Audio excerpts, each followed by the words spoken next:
The way you train your dog is not a technique. It is a portrait of how you were raised. Research on human-animal attachment shows that owners default to the exact same behavioral scripts with their dogs that their own parents used with them. Reward thresholds, correction intensity, emotional repair after conflict. After this video, you will know which parenting blueprint is running through your training, and what to do with that knowledge. If you want to understand what your dog is really telling you, you are in the right place. Picture a typical Tuesday evening. Your dog has just knocked a bowl off the counter, or ignored a sit command for the third time in a row, or pulled hard on the leash the moment you stepped outside. What you do in that moment, the immediate, unconsidered, reflexive response, is the data point that matters, not the training method you researched online, not the YouTube channel you follow, the split-second reaction before your thinking brain catches up. Some owners go sharp and loud immediately, a burst of correction that ends the behavior fast.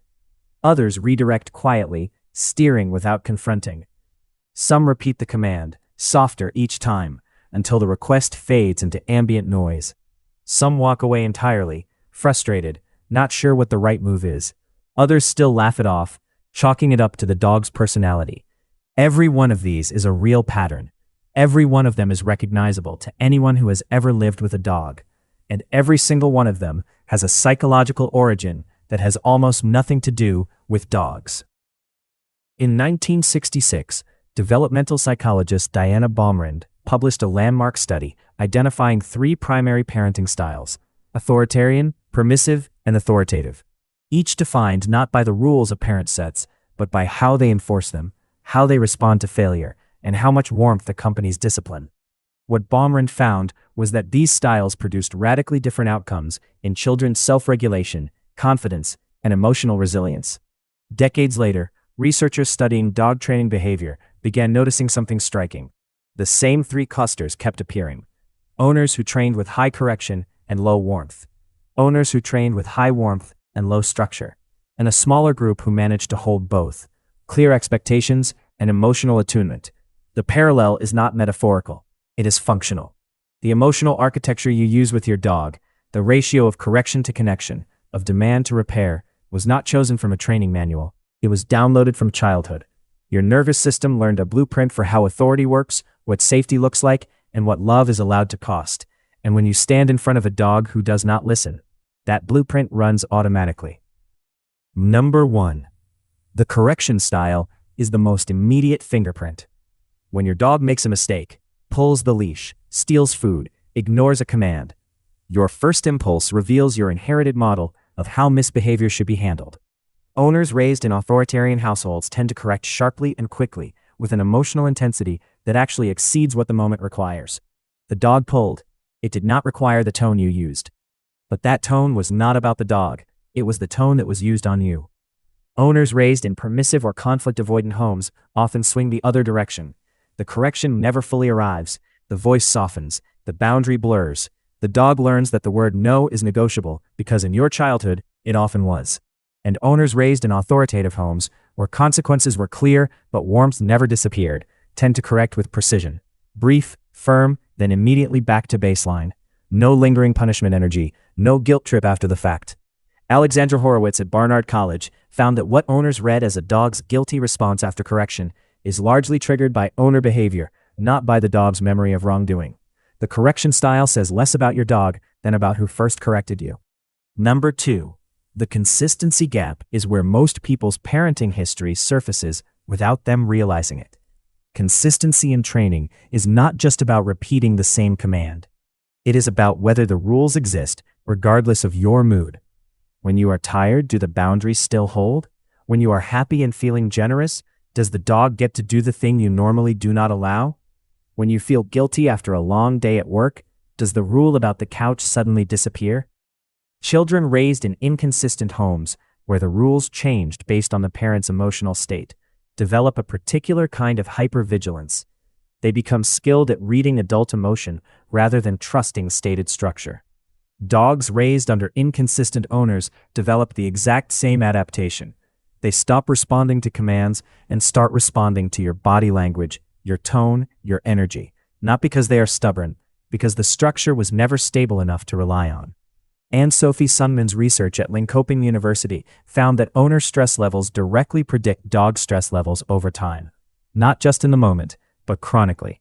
Inconsistency is not just confusing, it is physiologically costly for your dog.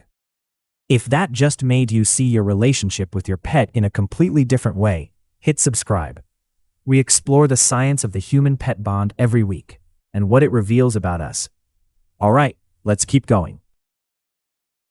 Number 3. The emotional repair response is perhaps the most diagnostic signal of all. What do you do after a correction? After the sharp word, the firm leash pop, the timeout in another room, what happens next? Owners from homes where emotional repair was modeled readily move back into connection quickly. The correction was real, the boundary was clear, and now we are fine. No lingering cloud, no coolness, no guilt that morphs into overcompensation. But owners from homes where conflict meant extended silence, or where a parent remained cold for hours after discipline, tend to do one of two things. They either extend the punishment energy far beyond what the situation called for, withholding warmth as a continuation of the correction, or they swing into excessive apologizing, flooding the dog with affection immediately after, because the guilt of having corrected at all is unbearable. Both patterns are inherited. The extended coldness mirrors a parent who used emotional withdrawal as punishment. The flood of affection mirrors a child who learned that they had to repair the relationship themselves after conflict. Alexandra Horowitz's research shows that what we call the guilty look is largely owner-triggered. Dogs read our post-correction energy and respond to it. The gate you feel is real. Number 4. The praise threshold tells you how high you have set the bar for acknowledgement. Some owners praise effusively and constantly. Every sit, every check-in, every moment of good behavior gets a verbal celebration. Others hold praise like a scarce resource, only releasing it when the dog does something exceptional.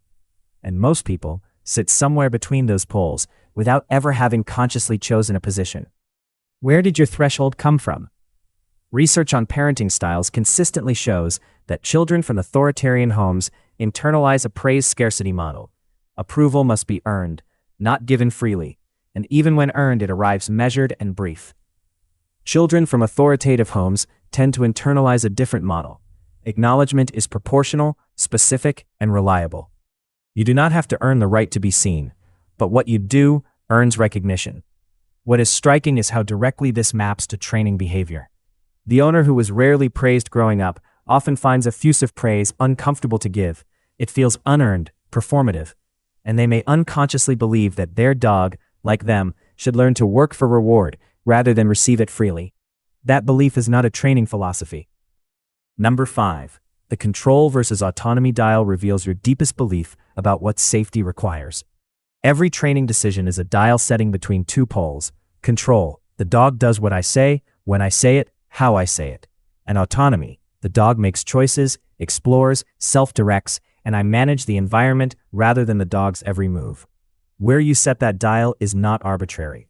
Parents who experienced unpredictable or unsafe environments often become high-control trainers. Structure is safety to them. A dog that wanders or makes independent choices feels like a risk to manage, not a personality to celebrate.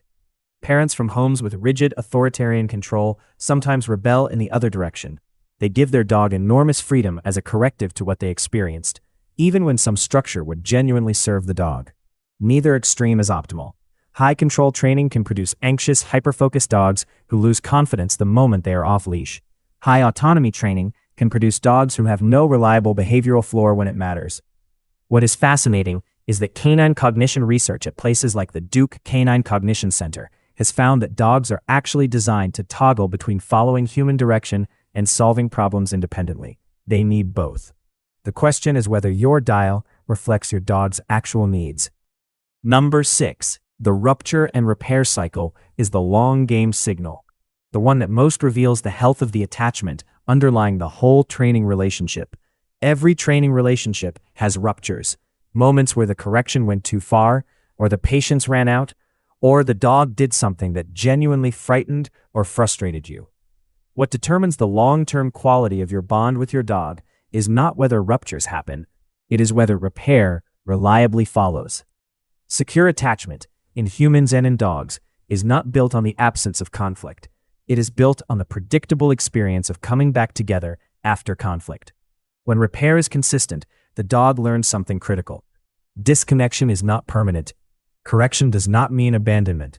The relationship is strong enough to hold disagreement. In Topal and Miklos's foundational work at Eötvös Loránd University in Budapest, dogs with secure attachment to their owners showed dramatically different responses to stress than insecurely attached dogs, including faster recovery after a frightening event and greater confidence in novel environments.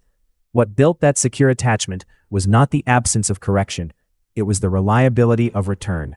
You did not teach your dog to be anxious, but your nervous system is speaking a language they already understand. So, what do you actually do with this? The first thing, and the most important thing, is to recognize that noticing your pattern is not an indictment of it. Every training style in this video came from somewhere real. The sharpness came from a home where sharpness was how love maintained order. The inconsistency came from a home where the adult's emotional state was too large for the child to navigate around. The difficulty with repair came from a home where repair was not modeled. None of that makes you a bad owner. It makes you human. What changes with self-knowledge is that the blueprint becomes visible, and once it is visible, it is no longer automatic. You can begin to notice in real time when a correction carries energy that belongs to 30 years ago rather than to this moment. You can begin to ask, does this response fit my dog's actual mistake, or does it fit the emotional script I inherited? The research on authoritative parenting, high warmth plus clear structure, consistently produces the best outcomes in both children and dogs. Not because it is the easiest style to embody, but because it requires the most self-awareness to sustain. Your dog is not asking you to be perfect. They are asking you to be understandable, consistent and warm, firm and forgiving, present in this moment rather than running a program from the past. Your dog has been in a training session with you since the day they came home. But here is what most people never consider. You have been in a training session too. Every correction you gave taught you something about your tolerance for conflict. Every moment of repair taught you something about your capacity for warmth. Every time your dog looked at you after a mistake and you decided what happened next, in that fraction of a second, the person you are was revealed. Not the trainer you aspire to be. Not the owner your dog deserves in theory. The actual embodied, historically formed person you are, doing the best you can with the blueprint you were given. That is not a failure. That is the beginning of something.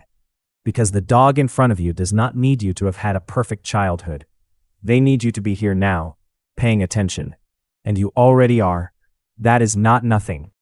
Thank you for investing your time with us today. Now that you know your dog training style is a psychological blueprint inherited from how you were raised, we are curious, which of the 6 patterns did you recognize most clearly in yourself? And what does your dog's response tell you about it? Let us know in the comments. New episodes drop every Tuesday, Thursday, and Sunday, so make sure you are subscribed to catch the next one. Until then, decode your dog, decode yourself.